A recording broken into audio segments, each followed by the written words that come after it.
Qala Rasulullah sallallahu alaihi wasallam, man ayyara akhahu bi dzanbin lam yamut hatta ya'malah. Rawahu Tabrani. Masya Allah ya. Maaf, rawahu Tirmidzi. Ya, rawahu Tirmidzi. Man ayyara akhahu bi dzanbin. Siapa yang menghina saudara muslimnya atas dosa yang dilakukannya, maka dia tidak akan mati, tidak akan meninggal dunia sebelum dia melakukan dosa yang sama. Ngeri itu. Jadi misal contoh, kok ada teman kita ya melakukan dosa A gitu. Teman kita melakukan dosa A. Terus kita menghinanya. Kamu tuh kok jadi muslim kok modelnya seperti itu. Menghina. Menghina. Janjinya Nabi Muhammad SAW, dia yang menghina saudara muslimnya atas dosa yang dilakukan saudara muslimnya, maka dia tidak akan mati sebelum melakukan dosa yang sama. Kok jadi senyap semua kenapa ini? Mulai ingat-ingat ya, sopo ya tak paido ya. Ngeri itu. Hati-hati, kamu lihat pelacur, perempuan-perempuan, ibu-ibu, lihat pelacur, terus menghina, wedok kok kaya ngono, enten ono, bakal podo awakmu. Walaupun bentuknya nanti berbeda, tapi hakikatnya sama. Naudzubillah min dzalik. Mas-mas ini, ya, lihat ada temennya mungkin kok melakukan kemaksiatan.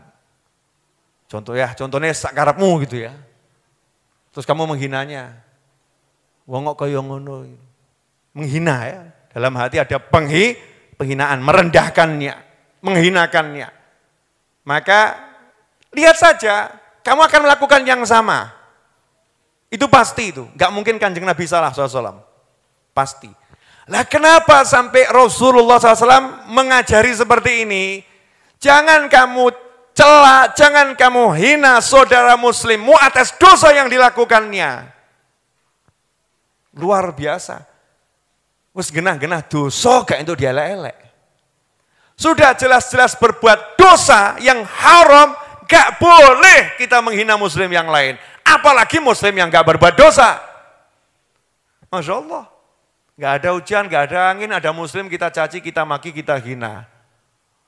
Wah itu nanti sebelum meninggal ngalami A sampai Z itu. Naudzubillah min dzalik. Mulailah di sini setan berbicara. Apa terus lah ya orang amar ma'ruf nahi mungkar. Apa kemudian gak amar ma'ruf nahi mungkar. Terus emangnya kalau ada orang mabuk suruh diemin aja. Orang judi suruh diemin aja. Maling suruh diemin aja. Korupsi alias maling juga ya kan. Suruh diemin aja. Orang zina suruh diemin aja. Maksiat diemin aja. Begitu Ustaz, ya Habib. Bukan begitu. Amar ma'ruf nahi mungkar itu wajib. Tapi tidak menghina. Menghina itu lain. Contoh, ada seseorang yang berbuat maksiat A. Begitu kita melihatnya, hati kita itu sedih dan sayang. Ya Allah. Sedih. Ini kalau sampai tidak bertobat, saudaraku bisa tersentuh api neraka. Sedih. Langsung yang muncul apa? Allahumma ghfir lahu, Allahumma arhamhu. Ya Allah ampuni dia. Ya Allah sayangi dia. Setelah itu kita tutup aibnya. Jangan sampai orang tahu. Jangan sampai orang tahu. Sayang. Kemudian, ini sudah amar ma'ruf nahi mungkar belum nih? Sudah. Siapa enggak bisa merubah dengan tangan, minimal dengan lisan. Yaitu doanya diantaranya dengan hati, dengan doa. Kalau bisa ngomong, bagus, parani. Caranya ngomong bagaimana? Ya enggak langsung dikandani, Dek, ojo zina haram rokok gitu. Enggak masuk. Yang ada apa? Dek, iya. Di samping rumah jenengan tuh ada tempat yang bisa dibuat pengajian enggak? Deket-deket situ. Loh, ada apa? saya itu mau bawa Habib Novel pengajian di sana. Masya Allah. Siapa Habib Novel? Belum kenal toh? Iya, podo. Mulai ngobrol, betul kan ya ngobrol. Nah nanti dengan ngobrol itu hati ketemu hati, proses namanya amar ma'ruf nahi mungkar, enggak ujuk-ujuk gebyur. Ada prosesnya. Didakwahi pelan-pelan karena niatnya merubah bukan menyingkirkan, merubah fal yughayyirhu. Hendaknya dia merubah. Jadi amar ma'ruf nahi mungkarnya jalan, tapi tidak dengan menghinakan. Tidak dengan menghinakan. Nah sekarang yang terjadi Masya Allah. Begitu mudah itu kita tuh senang lihat orang bermaksiat gitu ya. Senang menghina maksudnya. Itu. Apalagi ketika orangnya jalan hadir majelis. Yang biasa maksiat ini datang ke pengajian. Terus kita nih duduk di soft paling depan, lihat orang itu datang. Mulai senggol-senggolan. Masya Allah. Terus ngasih sama cepret foto, kirim di grup. Dia datang. Masya Allah. Ada enggak yang model begitu? Ini bahaya ini. Akan diuji dengan melakukan kemaksiatan yang sama. Makanya enggak ada penghinaan itu enggak ada kepada ahli maksiat. Yang ada didoakan, disayangi, ditutup aibnya, dimintakan ampun untuknya. Setelah itu diajari agar tidak terjerumus pada kesalahan yang sama. Ini sekarang ini enggak kita ini. Makanya perlu kita bereskan diri kita semua.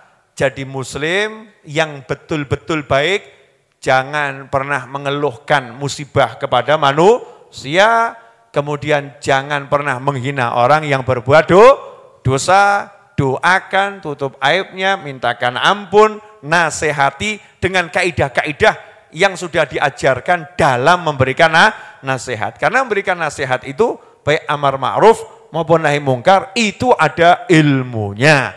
Gak bisa sembarangan. Contoh, saya mau kasih contoh sederhana. Ada anaknya teman kita mabuk. Anaknya teman kita mabuk. Terus kita marahin. Kamu itu jadi anak gak beres, mabuk saja. Tiru tuh anak saya, hobinya ke masjid. Gak seperti kamu, mabuk-mabuk. Di kampung ini, teriak-teriak. Saya mau nanya, bapaknya kira-kira ridho enggak anaknya dibegitukan? Akhirnya terjadi apa? Justru bapaknya moro. Jangan kamu jelek-jelekan anak saya. Emangnya anakmu mulai bapak sampai bapak itu. Yang tadinya ini katanya mau nasehatin, akhirnya bapak ketemu bapak. Akhirnya nyat ke bapak rabecus. Wah, Masya Allah. Terpaksa Pak RT jadi duru damai itu nanti. Karena akan terjadi huru hara. Karena caranya salah. Betul, kita akan selamatkan anak ini. Tapi ada caranya. Makanya mau amar ma'ruf nahi mungkar harus bila ilm.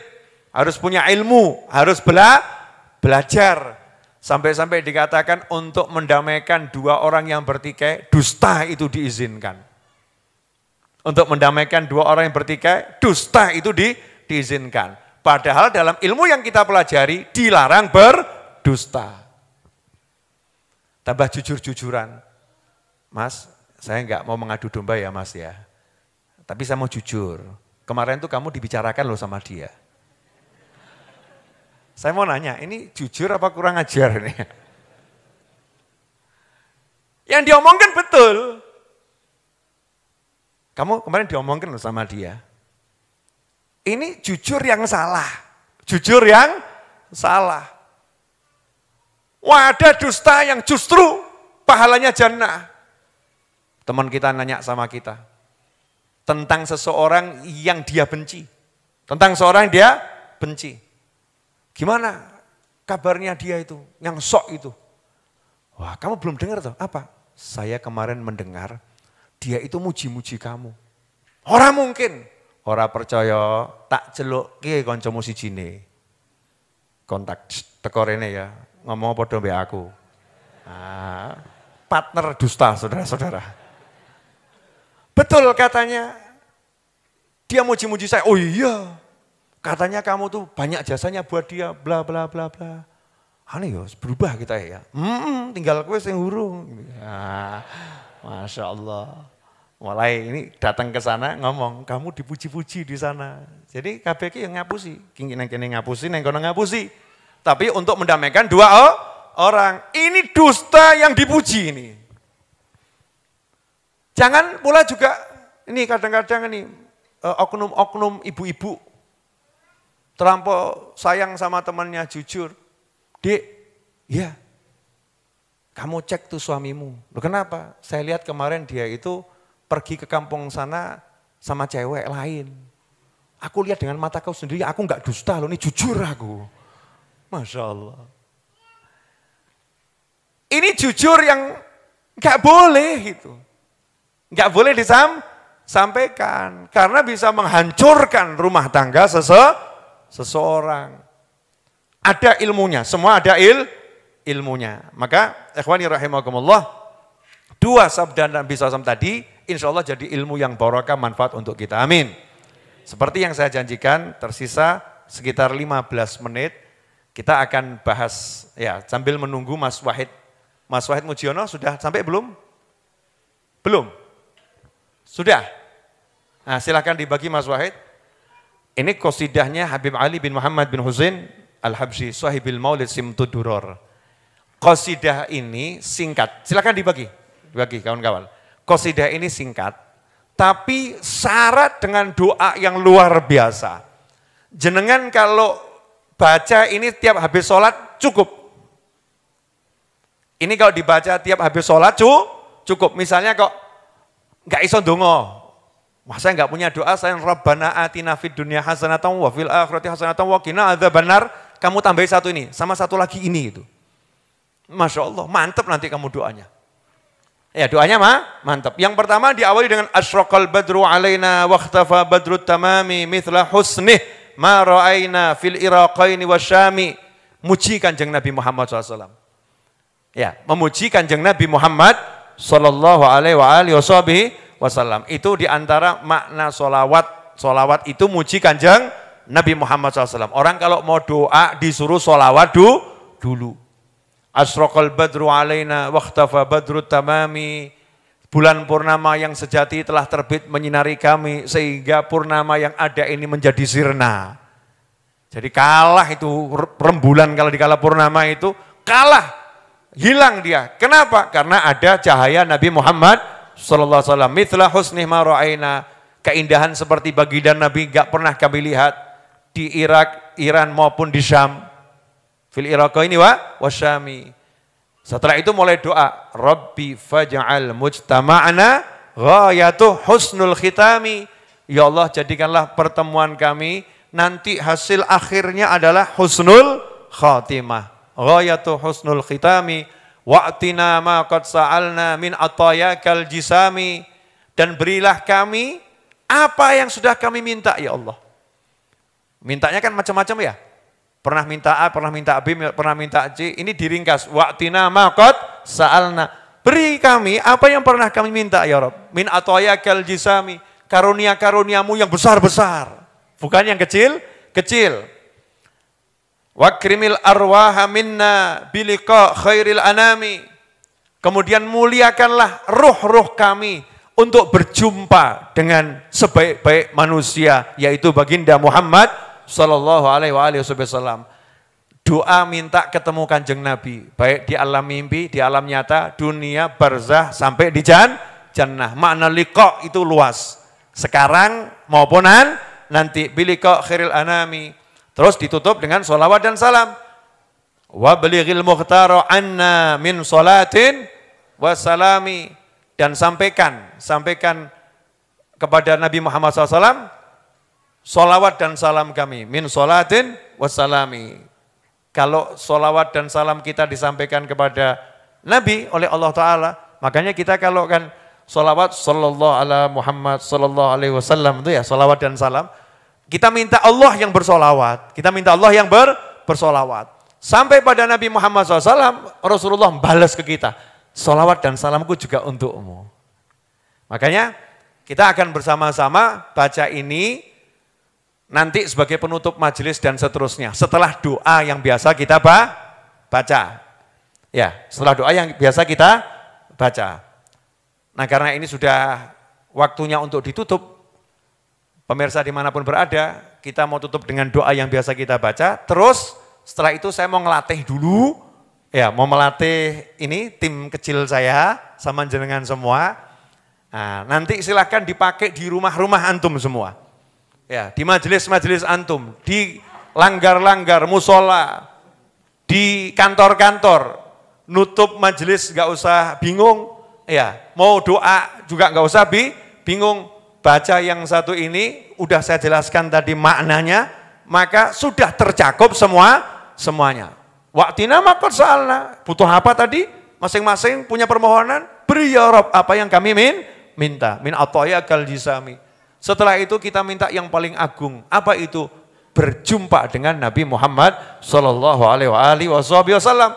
Di awalnya minta dulu husnul khotimah. Karena tujuan hidup ini akhirnya indah. Sebelum ditutup dengan doa penutup majelis, saya mau kasih tambahan satu ilmu lagi. Boleh atau enggak boleh? Alhamdulillah ya. Enggak boleh tetap ngeyel saya. Peringatan untuk saya dan antum semua. Ngaten sih, kita ini manusia, mbok melek titik. Manusia ini melek titik. Enggak ada yang hidup abadi. Pasti mati. Betul ya? Pasti mati. Itu yang pertama. Yang kedua, enggak ada yang sehat terus. Suatu saat juga mengalami sakit. Lemahnya luar biasa. Lemah, manusia itu sangat-sangat lemah.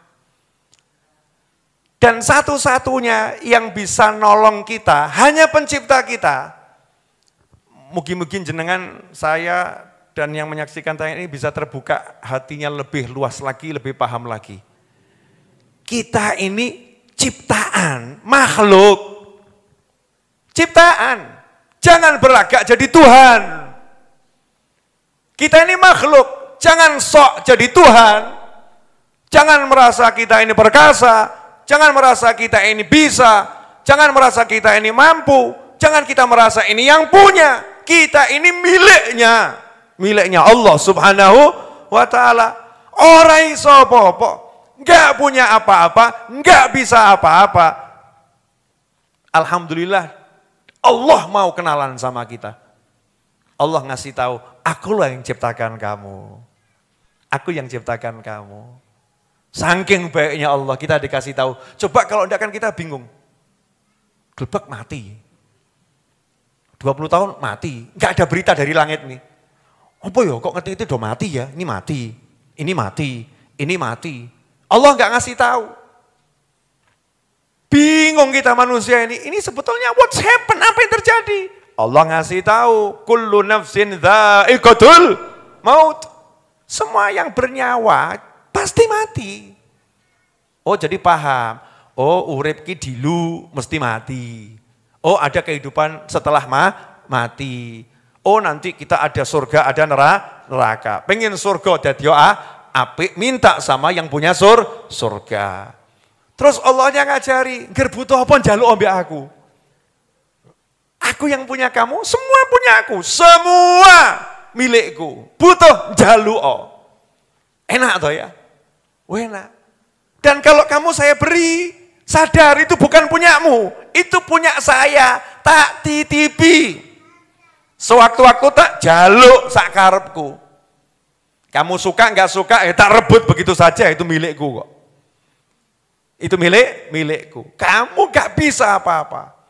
Kalau kita sadar semacam ini, gak akan sombong dan gak akan putus asa, nggak akan pesimis.